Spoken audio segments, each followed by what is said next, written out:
చందమామ కథ. అరాజకం. బ్రహ్మదత్తుడు కాశీరాజ్యాన్ని పరిపాలించే కాలంలో ఉత్తర పాంచాల దేశపు రాజధాని అయిన కౌంపిల్య నగరానికి పాంచాలుడు రాజుగా ఉండేవాడు.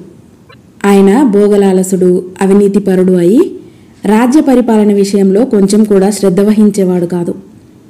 యథా రాజా తథా ప్రజ అన్నట్టు రాజును బట్టి మంత్రులు కూడా అవినీతిగా ప్రవర్తించసాగారు.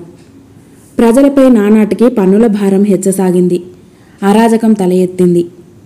ఈ అరాజక పరిస్థితిలో ప్రజల జీవితం తారుమారైంది.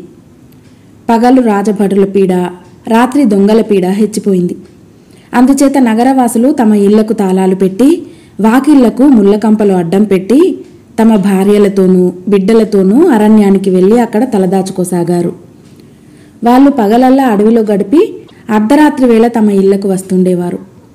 ఈ సమయంలో బోధిసత్వుడు నగరం వెలుపల ఉండే ఒక తిందుక వృక్షానికి అధిష్టాన దేవతగా జన్మించాడు. రాజు ఆ వృక్షానికి ఏటా పూజలు జరిపించి ఉత్సవాలు జరిపి దాని కింద 1000 మాడలు ఖర్చు చేసేవాడు. అయ్యో, నన్ను ఇంత శ్రద్ధాభక్తులతో ఆరాధించే ఈ రాజు అవివేకం వల్ల తన దేశానికి అరాజకం తెచ్చిపెట్టుకుంటున్నాడు. ఇతనికి సరైన ఉపదేశం చేయటానికి నేను తప్ప ఇంకెవరూ లేరు అనుకున్నాడు తిందుక దేవుడు. వెంటనే ఆయన రాజు నిద్రించే చోటికి వెళ్ళి ఆయన ఎదుట ప్రత్యక్షమయ్యాడు. దేదీవ్యమానంగా వెలుగుతూ తన ముందు సాక్షాత్కరించిన ఆ రూపాన్ని చూసి రాజు, దేవా, మీరెవరు అని అడిగాడు. రాజా, నేను తిందుక దేవుణ్ణి, నీకు సరైన బోధ చేయవచ్చాను అన్నాడు తిందుక దేవుడు. ఏమిటా బోధ అని రాజు భక్తిపూర్వకంగా అడిగాడు. రాజా, నీవు శ్రద్ధ లేక పరిపాలన చేస్తున్నావు. అందుచేత నీ రాజ్యం నాశనమైపోతున్నది. అశ్రద్ధగా పరిపాలించే రాజు ఈ లోకంలో తన రాజ్యాన్ని పోగొట్టుకొని పరలోకంలో నరకం అనుభవిస్తాడు. రాజును బట్టి ఇతరులు కూడా శ్రద్ధ లేని వారైపోతారు గనుక రాజు ఎన్నడూ శ్రద్ధ విడవరాదు అని చెప్పాడు తిందుక దేవుడు. దేవా, నేనిప్పుడు ఏం చేయాలి అని అడిగాడు రాజు. ఇప్పటికైనా నీ రాజ్యపాలన విషయాలు నీవే స్వయంగా చూసుకొని అరాజకాన్ని తొలగించి రాజ్యాన్ని కాపాడుకో అని తిందుక దేవుడు అదృశ్యుడయ్యాడు. రాజుకు జ్ఞానోదయమైంది. ఆయన తన రాజ్యం ఎలా ఉన్నది స్వయంగా చూడటానికి నిశ్చయించుకున్నాడు. మర్నాడు ఉదయమే ఆయన తన మంత్రులను పిలిచి రాజకార్యాలు చూస్తూ ఉండమని నియోగించి తన పురోహితుణ్ణి వెంట పెట్టుకుని తూర్పు ద్వారం గుండా నగరం దాటి మారువేషంలో బయలుదేరాడు. నగరం వెలుపల ఒక ఇంటి ముందు వృద్ధుడొకడు కనిపించాడు. ఆయన తన ఇల్లు తాళం పెట్టి ఇంటి చుట్టూ ముళ్ళకంప పెట్టి భార్యా బిడ్డలతో అడవికి పారిపోయాడు. చీకటి పడగానే ఆయన తన ఇంటికి తిరిగి వచ్చి వాకిలి తీయబోతుండగా కాలిలో ఒక ముళ్ళు గుచ్చుకున్నది. వెంటనే ఆయన నేలపై చతికిలపడి పాదంలో గుచ్చుకున్న ముళ్ళుని తీసుకుంటూ, నా అరికాలిలో ఈ ముళ్ళు గుచ్చుకున్నట్టే పాంచాల రాజుకు యుద్ధంలో బాణం గుచ్చుకొనుగాక అని తిట్టుకున్నాడు. ఈ తిట్టు విని రాజపురోహితుడు ఆ వృద్ధుణ్ణి సమీపించి, అయ్యా, తమరు వృద్ధులు, కన్ను సరిగ్గా కనిపించక మీరు ముళ్ళు తొక్కితే అది రాజుగారి దోషం ఎలా అయింది అని అడిగాడు. రాజు అవినీతిపరుడైనందుచేతనే అధికారులు దుష్టులైనారు. పగలు రాజభటుల బాధ, రాత్రి దొంగల బాధ భరించలేక ప్రజలు ఇళ్లకు ముళ్ళకంపలు అడ్డం పెట్టి భార్యాబిడ్డలతో అడవికి పారిపోతున్నారు. లేకపోతే నా కాలిలో ఈ ముళ్ళు విరగవలసిన పనేమిటి అన్నాడు వృద్ధుడు. రాజు తన పురోహితుడిని సమీపించి అతడి చెవిలో, ఈ వృద్ధుడన్న మాటలో నిజం ఉన్నది.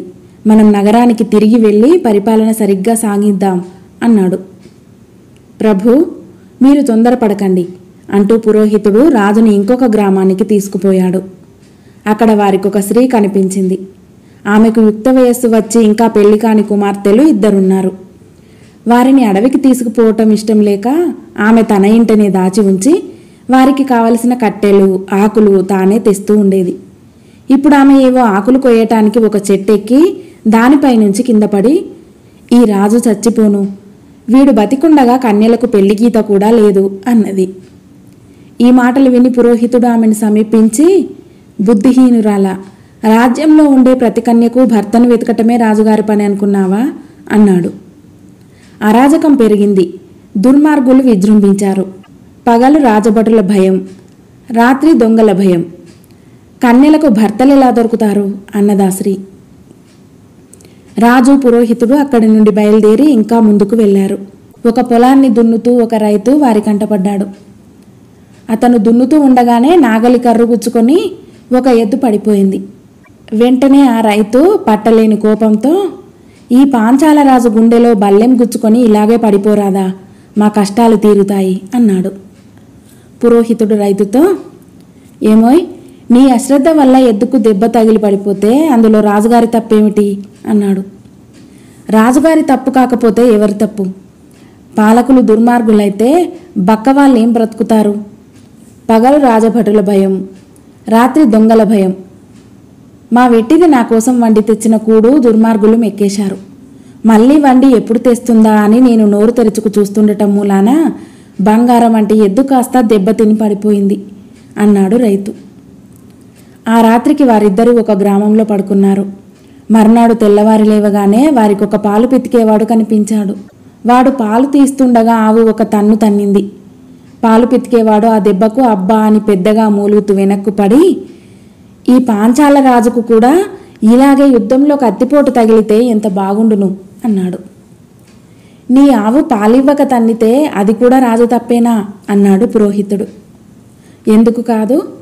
పాలకులు దుర్మార్గులైతే బక్కవాళ్ళేం బ్రతుకుతారు? పాలిచ్చే గొడ్లన్నింటినీ పితికినా వాళ్లే పట్టుకుపోయిరి. ఎన్నడూ పితకని ఆవును పితికితే తన్నదా అన్నాడు పాలు పితికేవాడు. అక్కడి నుండి బయలుదేరి రాజు పురోహితుడు తమ రాజధానికి పోసాగారు. దారిలో వారికి ఒక దృశ్యం కనిపించింది. ఒక మడుగులో ఉన్న కప్పలను బ్రతికి ఉండగానే కాకులు పొడుచుకు తింటున్నాయి. ఆ కప్పలలో ఒకటి క్రోధావేశంతో, ఈ కాకులు మమ్మల్ని ఎలా బ్రతికి ఉండగానే పీక్కు తింటున్నాయో అలాగే పాంచాల రాజును అతని సంతానాన్ని శత్రువులు పీక్కు తింటారుగాక అన్నది. ఓసి మతిమాలిన కప్ప, మిమ్మల్ని పీక్కు తినే కాకుల్ని ఏమీ అనలేక రాజుగారిని శాపనార్థాలు పెడుతున్నావా అన్నాడు పురోహితుడు కప్పతో. దానికి కప్ప, రాజుగారిని తృప్తి చేయటానికి పురోహితుడు అలాగే అడుగుతాడు. ఆశ్చర్యం లేదు, కానీ దేశంలో కాకబలులు కూడా కరువైపోబట్టే కదా కాకులు బతికున్న కప్పల్ని పీక్కు తినే దుస్థితి పట్టింది. అటువంటి దేశాన్ని పరిపాలించేవాడు చస్తే ఎంత మేలు అన్నది. అది విని రాజు, నన్ను కప్పలు కూడా శపిస్తున్నాయి, ఇక లాభం లేదు, మనం నగరానికి తిరిగి వెళ్ళి ఈ అరాజకాన్ని తుదముట్టించుదాం అన్నాడు. ఆ ప్రకారమే ఆయన రాజ్య పరిపాలనలో శ్రద్ధ చూపి లోపాలన్నీ సవరణ చేసి ప్రజలకు శాంతి సౌఖ్యాలు కలిగేలాగూ చాలా కాలం పరిపాలన సాగించాడు. కథ సమాప్తం.